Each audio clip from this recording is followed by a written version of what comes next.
bilan de cette OP, c'était vachement sympa. Tout le monde s'est pris au jeu. Il y en a qui sont plus habitués que d'autres au développement durable. Moi, par exemple, je le suis moins que certains. Personnellement, j'avais pas trop l'habitude.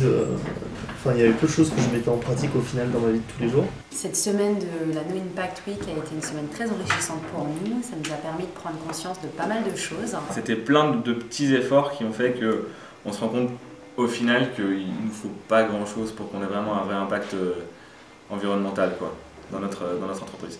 Peu d'électricité et le petit sac pour les sandwichs. C'est pas beaucoup, mais c'est déjà pas mal. Typiquement, moi qui imprime à peu près 3000 feuilles par jour, j'ai rien imprimé de la semaine. J'ai été très agréablement surprise par la motivation des employés. On s'est bien amusé, on était même étonnés de voir que tout le monde avait autant participé, donc bravo. C'était vraiment une super expérience humaine et qui a permis de mettre même un petit peu de fantaisie dans la routine du travail. Alors moi je crois que le moment que j'ai préféré, c'est quand même les initiatives Océane, où on a bien rigolé. Pour la collecte, en fait, je suis partie de chez moi le matin avec mon petit sac d'habits et ma coloc m'a rattrapée en me disant « Attends, moi aussi j'ai préparé mon sac » et donc j'étais assez contente de voir que ça s'est un petit peu étendu en dehors de l'agence Mieux. Et je crois que le moment le mieux quand même, c'est quand Victor a voulu attraper quelque chose avec l'épuisette. Je l'ai déplié et donc le dernier segment est sorti mais resté dans les mains et le reste de l'épuisette est tombé dans l'eau. Et qu'il a mis l'épuisette dans la Seine, donc on a failli en fait rajouter un déchet. Et après 20 minutes d'intense combat avec une branche pour essayer de récupérer l'épuisette, on a enfin réussi à la récupérer. Heureusement qu'il a mis son jogging quoi.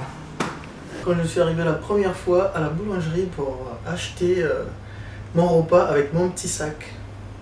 Parce que la boulangère, elle allait me donner plein d'emballages et plein de choses. Et quand je lui ai passé mon petit sac, elle a fait « Ah, oh, c'est quoi ?»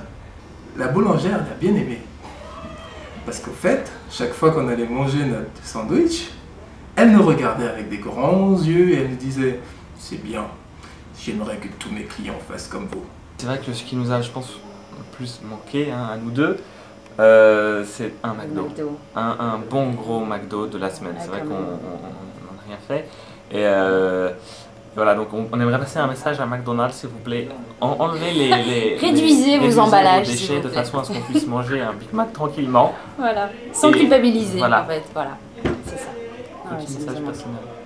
Donc voilà, c'était assez intéressant, riche d'enseignements, et puis au final, peut-être pas le faire aussi intensément tout le temps, mais des petites choses qui coûtent pas grand-chose et qu'on peut faire vraiment tous les jours.